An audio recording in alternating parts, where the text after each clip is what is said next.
Bom dia, mamães e papais. Eu sou a Luísa Massa, repórter do site bb.com, e hoje a gente está aqui com o Dr. Hugo Costa Ribeiro, que ele é pediatra, nutrólogo, consultor da Organização Mundial da Saúde e professor da Universidade Federal da Bahia. Hoje a gente vai falar sobre os mitos e verdades da alimentação infantil.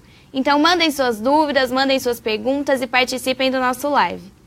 Bom dia, doutor, tudo bem? Bom dia. Obrigada por estar aqui, por participar do nosso live. A primeira pergunta que eu gostaria de fazer é a seguinte: o que a mãe come durante a gestação vai interferir futuramente nos hábitos alimentares da criança? Como que funciona? Existe relação?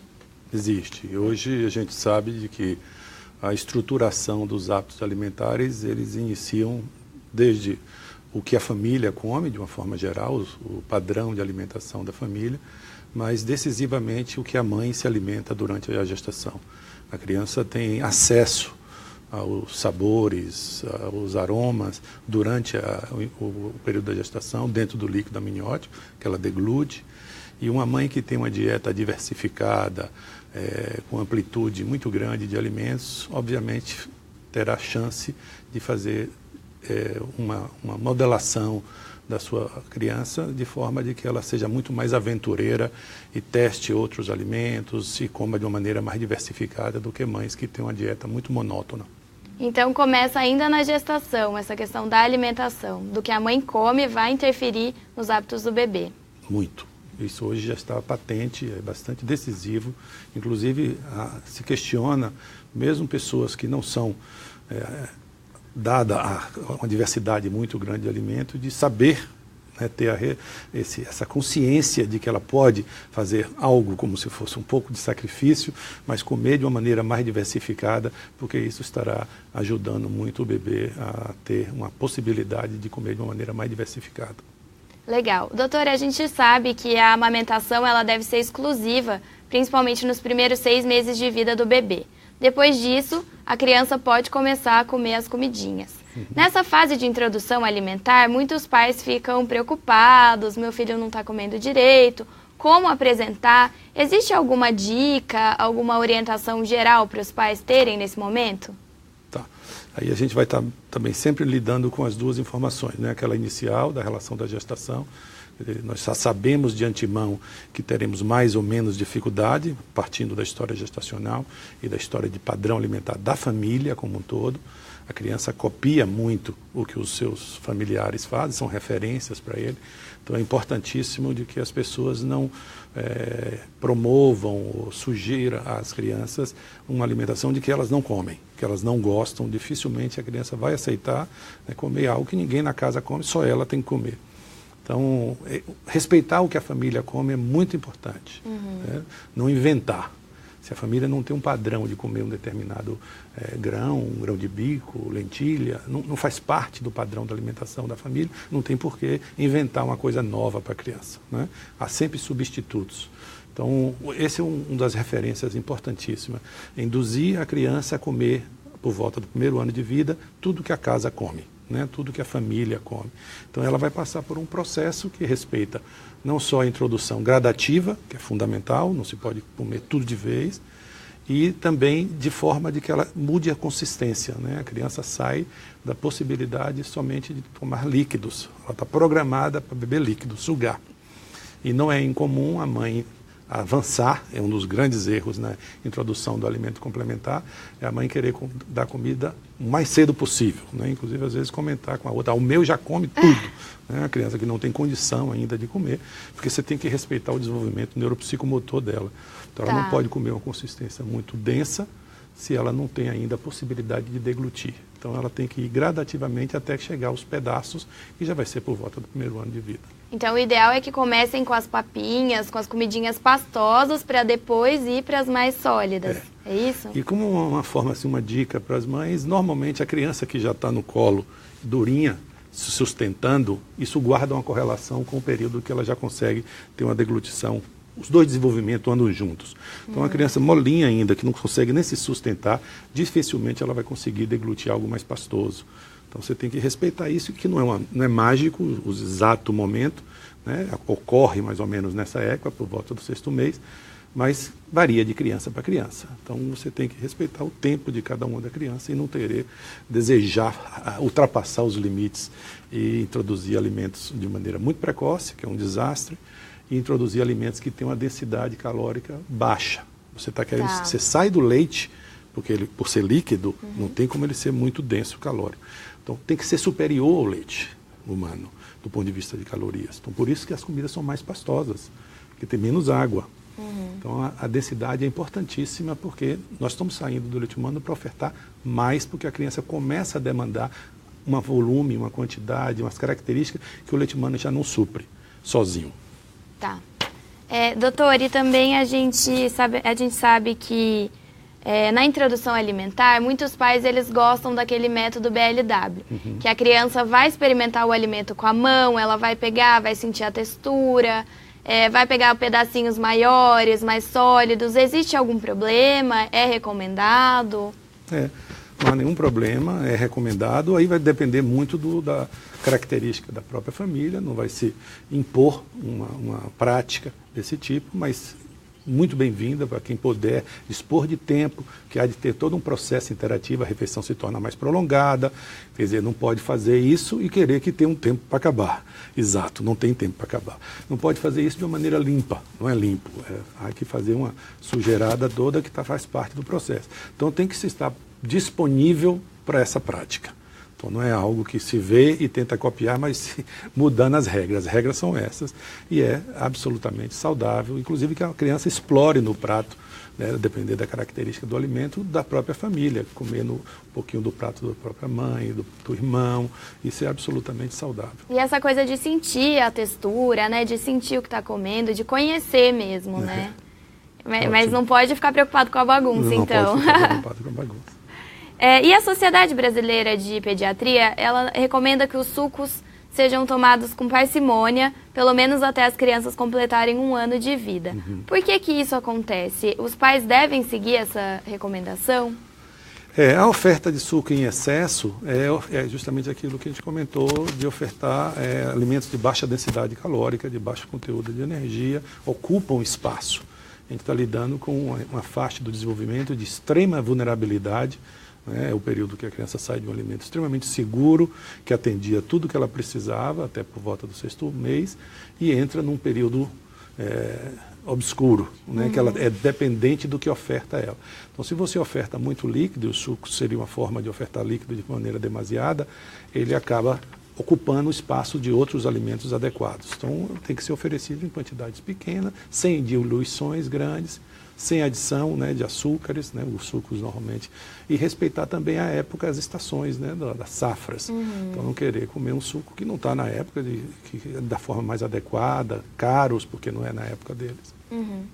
E eles dizem também, doutor, que alguns alimentos eles devem ser incluídos na dieta das crianças com parcimônia, com cuidado. Por exemplo, mel, morango, frutos do mar. Os pais devem seguir isso à risca, pelo menos até os filhos completarem 1 ano de vida? Ou é isso que você falou, de ter um equilíbrio, de ter um cuidado, mas não necessariamente restringir? Primeira coisa é respeitar os hábitos alimentares, né? Uma família que não come um determinado grupo de alimentos não tem por que introduzir. Segundo, o fato de que existem alimentos que são sabidamente mais alergênicos, né? Os crustáceos são mais alergênicos, os moluscos são mais alergênicos, e eles não necessariamente adicionam um componente na dieta superior aos demais alimentos mais triviais, vamos dizer assim, mais corriqueiros, de custo inclusive menor. Então, os peixes não tem nenhum problema de ser introduzido junto com as outras carnes, né? É um alimento extremamente saudável, né? Ainda mais se for possível consegui-los de maneira mais fresca, que não sejam, né, alimentos congelados por meses, né? Isso seria um equivalente sensacional em relação ao frango, à carne. Né? Eles entram, porque o alimento complementar ele tem papéis, que é justamente nas deficiências. Né? O leite passa a partir daí não suprir de maneira adequada ferro, zinco, né? Alguns grupos de vitamina, magnésio, cálcio. Então o alimento complementar tem que dar conta disso que ia faltar. Então não é uma coisa para inventar. Então por isso que as fontes de leite, né, lácteas, quando não tem mais leite humano disponível, tem que ser mantido, porque a mais importante fonte de cálcio, os iogurte, essas coisas todas que tem leite. Os iogurtes são as maiores fontes de cálcio nessa primeira infância? Os lácteos de uma forma geral. Tá. Então se o leite humano não é mais disponível, é importante que manter alguma fonte de cálcio, não necessariamente o leite, mas pode ser uma fórmula, né? Porque até o primeiro ano não se recomenda que você tome leite de vaca in natura, você deve tomar o leite de vaca só depois do primeiro ano de vida. Isso é uma recomendação internacional. Tá, doutora, a gente já tem uma pergunta. Tá. A Valdineia Lopes perguntou o seguinte: meu filho é intolerante à lactose e gostaria de saber se futuramente ele poderá introduzir o leite porque os derivados não faz mal para ele, somente o leite. Os alimentos do derivado do milho, ele tem 1 ano. Valdineia, né? Isso. Valdineia, a intolerância à lactose, né, primeiro que às vezes é uma confusão muito grande do que é essa ocorrência, mas vamos admitir que de fato está lidando com uma criança que tem intolerância à lactose.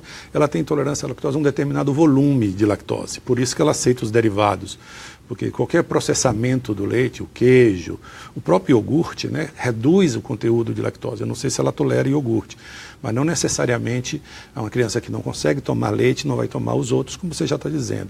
E isso é transitório, ela tem possibilidade de vir a tolerar mais tarde, mesmo porque a proporção de leite na dieta vai reduzindo com a idade, né, em relação ao que ela está agora nessa faixa etária. E a gente tem outra pergunta. Uma criança obesa, ele pode se tornar um adulto acima do peso? Tem mais chance disso acontecer? Tem dados suficientes mostrando de que crianças filhas de pais obesos, tem mais chance, dos 2 tem muito mais chance. E quanto mais precoce a instalação do sobrepeso e a obesidade, mais chance de se tornar um adolescente e um adulto obeso. Os determinantes começam nessa faixa de idade e por isso que aumenta a chance de ser um adulto obeso. Falando um pouco sobre a obesidade infantil, doutor, qual que é o maior vilão? É a alimentação, é o sedentarismo? Como que os pais podem prevenir o filho dessa epidemia? A obesidade não é um desafio fácil, ele é multifatorial e é um risco e um erro comum tentar lidar com essa questão de uma maneira muito simplista. Diminui comida, aumenta a atividade física, resolver a obesidade. Não é assim, é muito mais complexo do que isso. Remonta, como a gente comentou também, desde o período gestacional, remonta o estado nutricional da mãe. Uma mãe obesa durante a gestação aumenta em muito a chance de ter um filho mais tarde obeso. Quer dizer, o tipo de alimento no primeiro ano de vida é determinante também no desenvolvimento da obesidade. O tipo da microbiota instalada, ou seja, se nasceu de parto cesariano ou se nasceu de parto normal. Quer dizer, é uma complexidade muito grande de que não se responde de uma maneira tão simples. Mas o que é fundamental é nós sabermos de que há que se fazer medidas precoces para que depois a gente não consiga, ou pelo menos tenha uma dificuldade muito grande de instalar, de mudar o processo. Então, atividade física é fundamental, né, no equilíbrio, né, e reduzir excessos. Então, o que é a dieta adequada para não ter obesidade? É uma dieta moderada, onde você come de tudo, mas tudo em proporções adequadas. A gente tem outra pergunta, doutor. Qual faixa etária de idade que eu posso começar a dar danoninho para o meu bebê? Meu filho tem 11 meses e às vezes eu dou. Não, depois dos 6 meses, né, quando você introduz a alimentação complementar, os produtos lácteos eles podem ser usados, né, independente da opção de marca que você utilize. Mas eles são fontes adequadas, como comentei antes, de cálcio e podem ser utilizados, obviamente, em proporções adequadas, para que você não ocupe muito espaço da criança e ela não consiga comer os outros alimentos que são fundamentais, as fontes de proteína animal, os outros alimentos que ela precisa. Doutor, agora eu gostaria de falar sobre um assunto polêmico, que são os doces, o açúcar.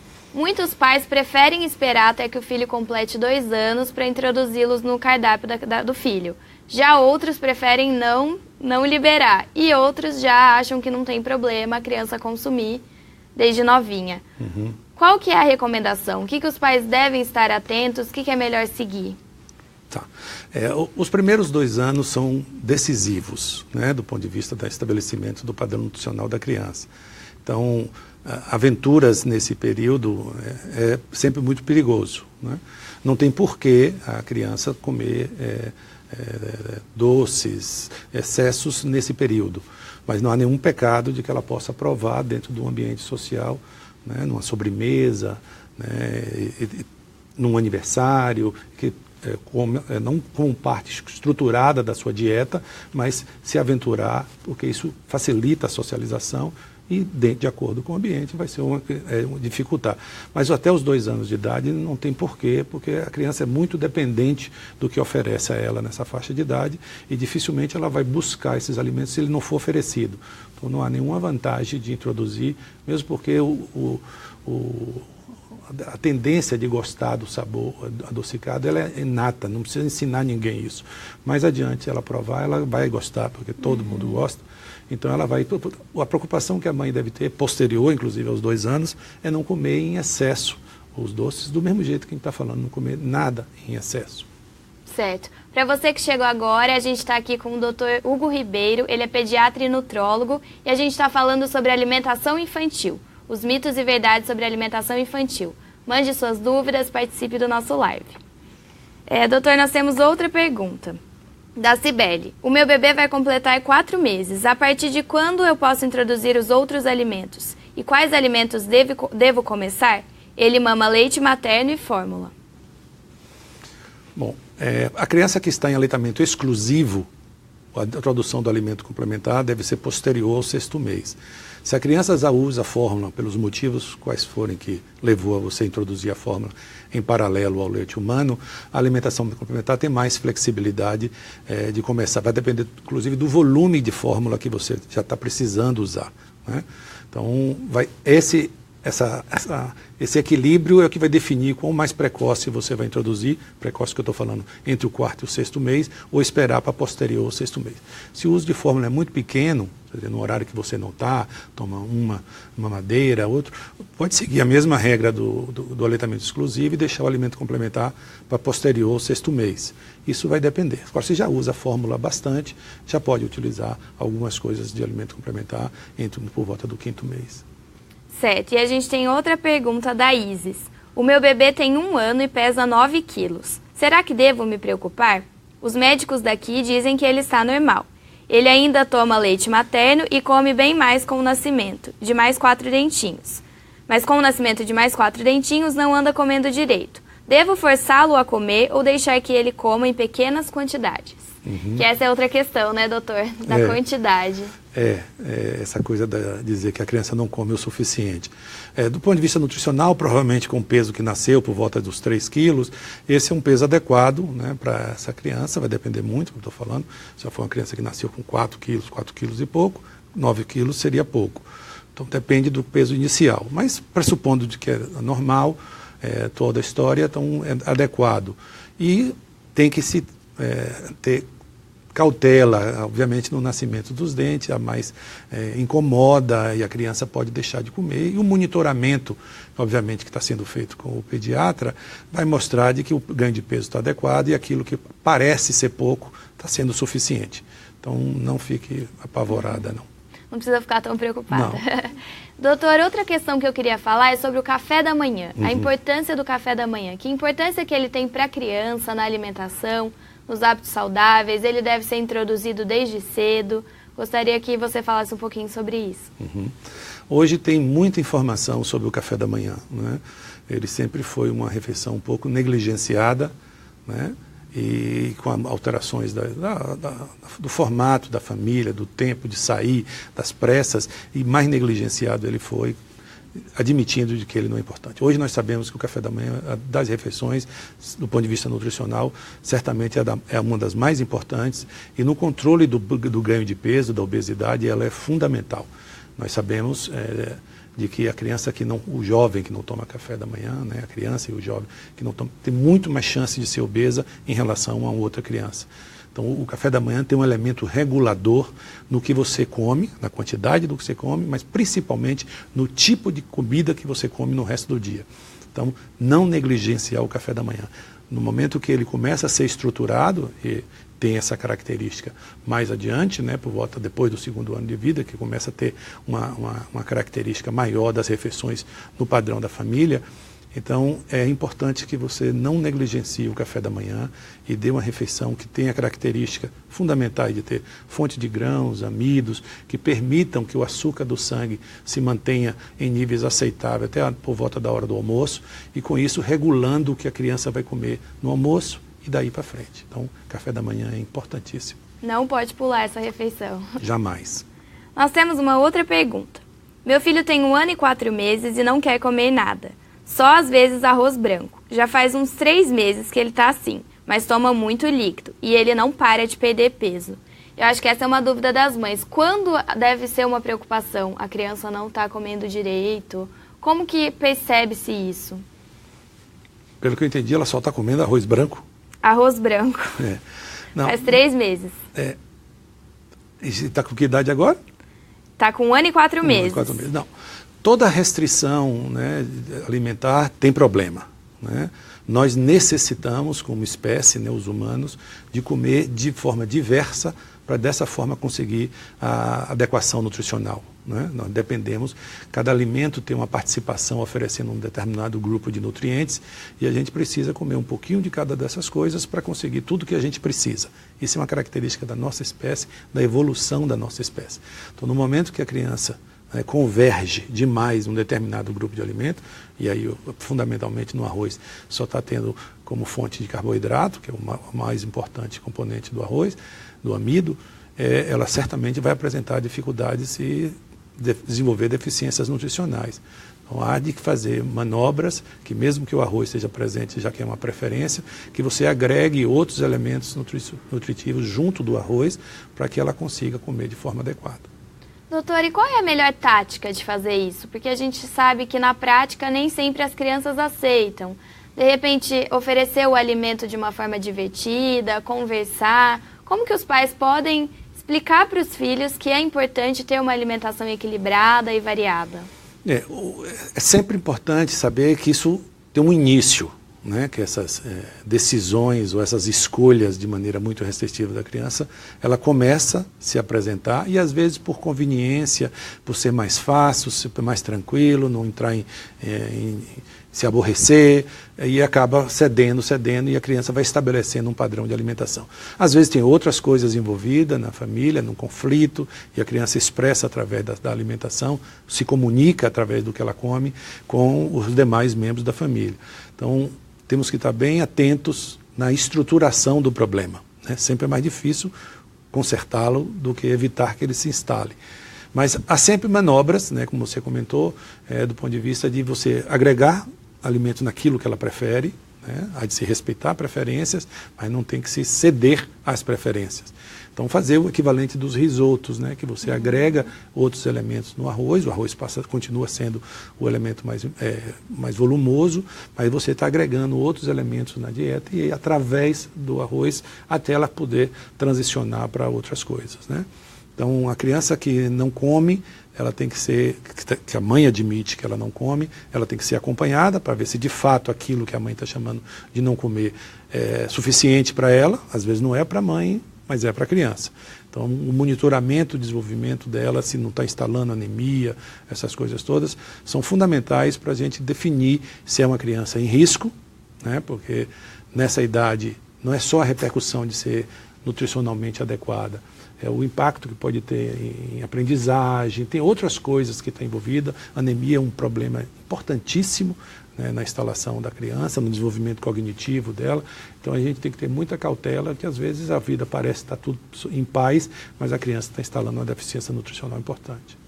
Outra dúvida que as mães têm, doutor, é quanto ao peso do filho. A gente recebeu a dúvida da Lúcia. A minha filha tem 5 anos, só come arroz, feijão, ovos, leite puro e banana. Mas nada além disso. Ela pesa 16 quilos. Tá certo, é difícil falar, mas mais ou menos uma noção. Como os pais devem ficar atentos à balança? Como que funciona?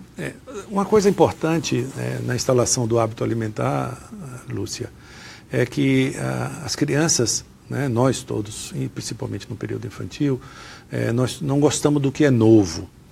E às vezes você admite que ela só come determinadas coisas porque ofereceu e ela não quis. Aí isso ela não gosta. E ofereceu uma outra coisa, não quis. Aí vai ficando bastante restritivo. Nós precisamos ser exposto várias vezes a um determinado alimento, né? E formas diferentes, que às vezes não aceita de uma forma, aceita de outra. Porque não é incomum você encontrar adolescentes que dizem que não gosta de uma coisa e você pergunta assim, já comeu? Não, nunca comeu e não gosta. Então é importante você reintroduzir alguns alimentos que ela supostamente você acredita de que ela não gosta, num outro formato, em outra apresentação, participando com outro alimento, que você vai desmistificando e podendo introduzir mais alimentos. Considere de que comer de forma limitada é um problema, muito mais do que o volume. Então é fundamental que você drible esse problema, reintroduzindo o alimento de uma outra formatação, complementando uma outra coisa, que aos pouquinhos a criança passa a admitir e aceitar e adorar, às vezes. A Lari fez uma pergunta. Meu filho tem 1 ano e 5 meses e ainda toma a fórmula. Posso trocar por leite normal de caixinha ou ainda tenho que continuar com a fórmula? Ele já faz as refeições normais, porém consome de 3 a 4 mamadeiras por dia. Idealmente, né, como recomendação, as fórmulas devem continuar até o 1º ano de vida. Essa é importantíssimo, que não se use leite de vaca integral abaixo do 1º ano de vida. Idealmente, ela pode continuar até o 2º ano de vida, como o leite humano. Né? Se estivesse amamentando, a fonte de leite até o 2º ano de vida seria o leite. Eu sei que você vai dizer que é muito pouco provável de acontecer, mas não há necessidade de introduzir um outro leite, se tem o leite materno, por exemplo, até o 2º ano de vida. Do mesmo jeito a fórmula. Então a fórmula entra com uma característica que se aproxima muito mais ao leite humano do que ao leite de vaca. Então, se é possibilidade do ponto de vista financeiro, manter a fórmula até o 2º ano de vida é desejável. Tá? Não há nenhuma pressa, não há nenhuma superioridade do leite de vaca integral, do leite de caixinha, como você chamou, em relação à fórmula. Né? Elas, principalmente nessa idade, as bebidas lácteas, né, que já são diferentes, já não é igual a fórmula de partida do bebezinho, ela tem suplementações que adequam algumas dificuldades que pode ter nessa faixa de idade, não aceitar um alimento ou outro. Eles são mais completos e mais adequados do que o leite de vaca. Bom, doutor, nós estamos chegando ao fim do nosso live. Eu gostaria de agradecer a sua presença por vir até aqui à redação e a presença de todos vocês que nos acompanharam em casa. A gente recebeu muitas dúvidas, não deu para responder todo mundo, mas na medida do possível a gente vai responder vocês depois. E fiquem ligados no Facebook do Bebê, porque semanalmente a gente tem lives sobre temas variados. Obrigada pela participação e até a próxima.